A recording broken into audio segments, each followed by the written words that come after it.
Hello friends, आज आपका स्वागत है मेरे यूट्यूब के चैनल में। और आज मैं आपके लिए लेकर आया हूँ इंजीनियरिंग ड्राइंग का सॉल्व पेपर, और वो भी सेमेस्टर सेकंड का। तो चलिए आज हम आपको बताएंगे ये पेपर सॉल्व कैसे करना और ये किस प्रकार का आएगा। इसमें टोटल 75 नंबर का क्वेश्चन है और इसमें इस बार 3 क्वेश्चन आए हैं। ये 3 क्वेश्चन बहुत ही इस बार पेपर सरल आया था। तो चलिए स्टार्ट करते हैं। इसके अंदर है ना, पहला क्वेश्चन दे रखा है construct N ellipse with centre method. इसमें एक दीर्घवृत्त बनाना है, वो भी सेंटर मेथड से। तो इसमें आपको दो चीज़ दी हुई होगी, एक तो मेजर एक्सेस वो है 120 mm और एक है माइनर एक्सेस जो है 60 mm।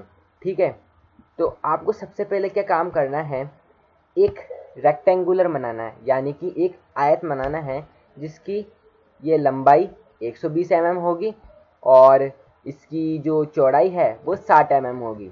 फिर उसके बाद क्या करना है, इस जो रेक्टेंगुलर है इसका आपको सेंटर पॉइंट लेना है। ये सेंटर पॉइंट है, ठीक है, ये सेंटर पॉइंट लेना है। फिर सेंटर पॉइंट से आपको ये दो रेखाएं खींचनी है, एक तो ये वाली और एक ये वाली। इस रेखा को खींचने के बाद आपको क्या काम करना है कि ये रेखा प्राप्त होगी आपको, ये वाली और ये वाली, इसको आपको 4 से 5 भागों में बाइसेक्ट करना है, यानी इसको विभाजित करना है 4 से 5 भागों में। आपकी मर्जी के अनुसार आप कर सकते हैं 4 से 5 भागों में। मैंने तो यहाँ 4 भागों में करा है, ठीक है, 1 2 3 और ये 4। फिर आपको क्या करना है, ये वाला पॉइंट है, इससे इन सभी रेखाओं को आगे की ओर मिला देंगे, इन पॉइंट से आगे की ओर मिला देंगे। ऐसे ही बढ़ाते चलेंगे, ये इससे मिला दिया और ये इससे मिला दिया, ये इससे मिला दिया और ये इससे मिला दिया। ठीक है, ऐसा ही काम हमें यहाँ नीचे वाले पॉइंट से करना है। इसको भी हमें इस वाले पॉइंट से मिला देना है, इसको इससे, इसको इससे और इसको इससे।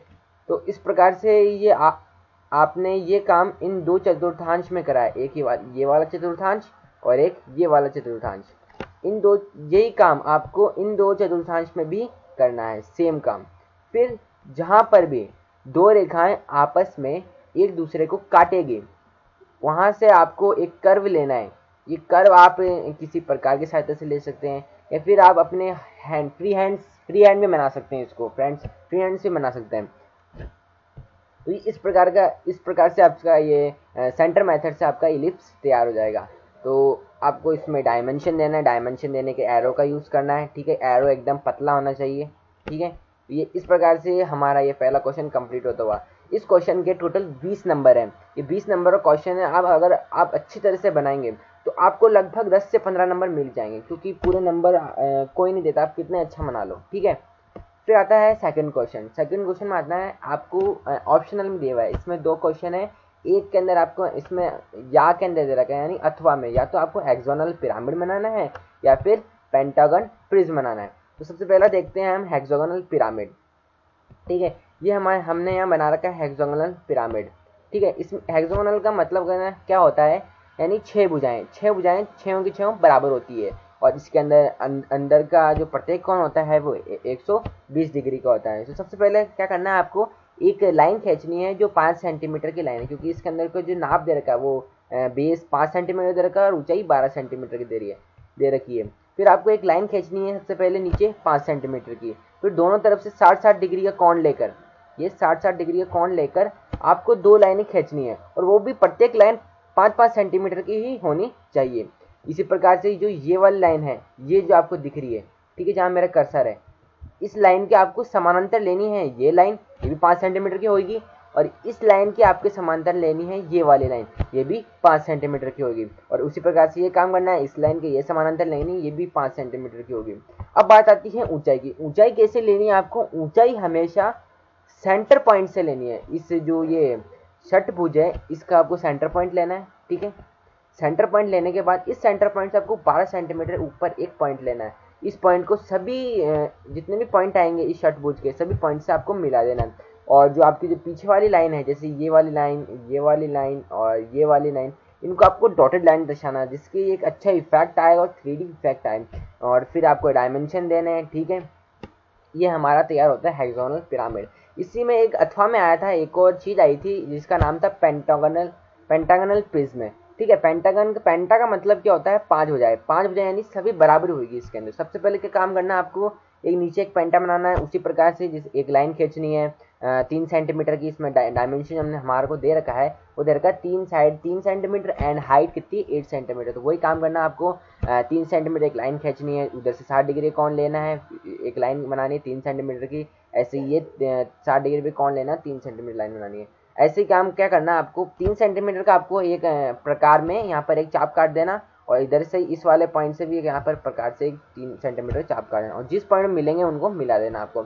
सेम ये का ये काम आपको क्या करना है, ऊपर करना है। ऊपर क्या करना है आपको, सबसे पहले क्या करना है, जो नीचे वाला जो ये पेंटा है, पेंटागनल, इसके सेंटर लेना है, सेंटर से ऊंचाई लेनी है आपको 8 सेंटीमीटर। 8 सेंटीमीटर ऊंचाई दे रखी है ना, तो आपको 8 सेंटीमीटर ऊंचाई लेनी है। 8 सेंटीमीटर ऊंचाई लेने के बाद यहाँ पर भी इसका सेंटर लेते हुए इसके चारों ओर एक पेंटागन बनाना है, पेंटागन बनाना है। फिर क्या करना है, प्रत्येक भुजा को उसकी समान भुजा से मिला देना है, और जो पीछे वाली लाइन है उन्हें आपको एकदम 3D इफेक्ट में रखना है। आपको मैं इसको करीब से दिखा देता हूँ, आपको जिससे ज़्यादा समझ में आएगा। मैं आपको करीब से दिखा देता हूँ। ये देखिए, इसमें आपको ये पीछे डॉटेड रखना है, और इस प्रकार से आपको ये काम करना है। ठीक है,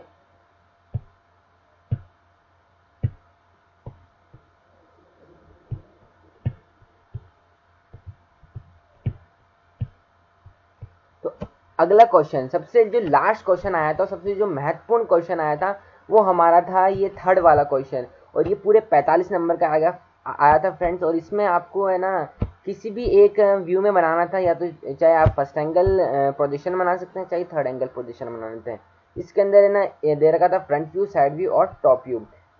आप इसका जो ऑर्थोग्राफिक प्रोजेक्शन है आप इसके पेपर में देख सकते हैं, पेपर मैंने स्टार्टिंग में लगाया है। ठीक है, आप उसमें देखिए, और इसका जो आंसर किस प्रकार से आपको करना था वो मैं आपको बता रहा हूँ, कि आपको किस प्रकार से इसमें डायमेंशन देने थे और किस प्रकार से क्या करना था वो मैं बताता हूँ आपको। इसमें सबसे पहले क्या करना था आपको, पोजीशन डिफाइन करनी थी। पोजीशन यानी पोजीशन कैसे डिफाइन करेंगे आप, पोजीशन के लिए आपको उसमें देखना था कि फ्रंट व्यू कहाँ है। जिस तरफ फ्रंट व्यू बनेगा, मैं यहाँ फर्स्ट एंगल पोजीशन बना रहा हूँ, आप किसी भी बना सकते हैं। अगर वहाँ पोजीशन में फ्रंट व्यू अगर लेफ्ट साइड में है, तो आपको बनाना है राइट साइड में, जैसे मैंने यहाँ बना रखा है, आप देख सकते हैं। और उसका जो साइड व्यू था वो राइट साइड में था, तो बना किधर रखा मैंने, लेफ्ट साइड में। और top view first angle position में नीचे ही आएगा हमेशा। तो ये मैंने स्थिति निर्धारण कर ली सबसे पहले।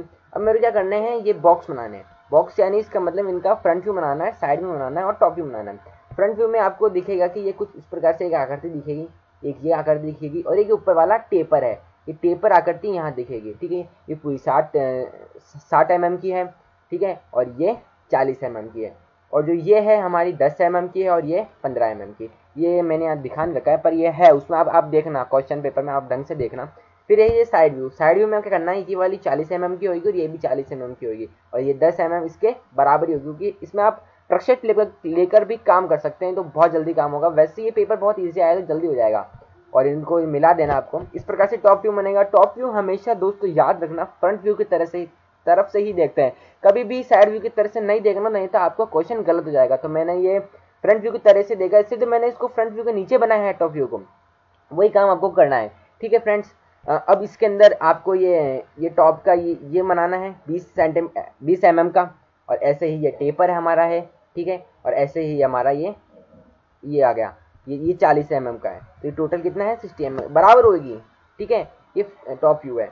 अब फर्स्ट एंगल प्रोजेक्शन बनाया मैं। अब फर्स्ट एंगल प्रोजेक्शन में क्या होता है, इसका एक सिंबल बनाना बहुत जरूरी होता है। इसके मेरे हिसाब से 3 नंबर पूरे मिलते हैं, अगर आपने ये बना दिए 3 नंबर पक्के हैं। ये फर्स्ट एंगल प्रोजेक्शन का ये सिंबल है, इसमें ये आगे एक चित्र बनाया हुआ है, इसके जस्ट अपोजिट साइड में इसका ऊपर का टॉप व्यू है, यानी इसका मतलब क्या होता है कि अपोजिट साइड में बना रखा है, इसलिए फर्स्ट एंगल प्रोजेक्शन है। ठीक है, अब थर्ड एंगल प्रोजेक्शन में बना सकते हैं फ्रेंड। उसमें क्या होएगा, उसके अंदर जो ये फ्रंट व्यू है जहाँ पर है वहीं बनेगा। ठीक है, और जहाँ साइड है वहीं बनेगा, बस उसमें क्या होएगा अंतर, ये टॉप ऊपर की ओर चला जाएगा, ये जो टॉप है ये ऊपर चल जाएगा। ठीक है फ्रेंड्स, और इसमें आपको ये लिखना बहुत जरूरी है, ऑल डायमेंशन इन mm। ठीक है, क्योंकि mm में होता है और आप यहाँ पर कुछ डायमेंशन देते नहीं, क्योंकि अपन को डायमेंशन का मेथड होते हैं अलाइन मेथड, और जो होते हैं सीरीज मेथड, चेन मेथड, उसके अंदर हम यहाँ mm वगैरह नहीं लिखते हैं, इसलिए अलग से एक लाइन लिखनी होती है, ऑल डायमेंशन इन mm। तो ये फ्रेंड्स हमारा ये ख़त्म होता हुआ। इसके अंदर मैंने आपको 3 क्वेश्चन बताए थे ईडी के, जो ये बहुत महत्वपूर्ण क्वेश्चन थे और ये इस बार के जो पेपर में आए थे, और ये पेपर हमने आपको सॉल्व करके दिखाया। तो फ्रेंड्स धन्यवाद ये वीडियो देखने के लिए, और अगर वीडियो अच्छी लगी तो प्लीज़ लाइक एंड सब्सक्राइब।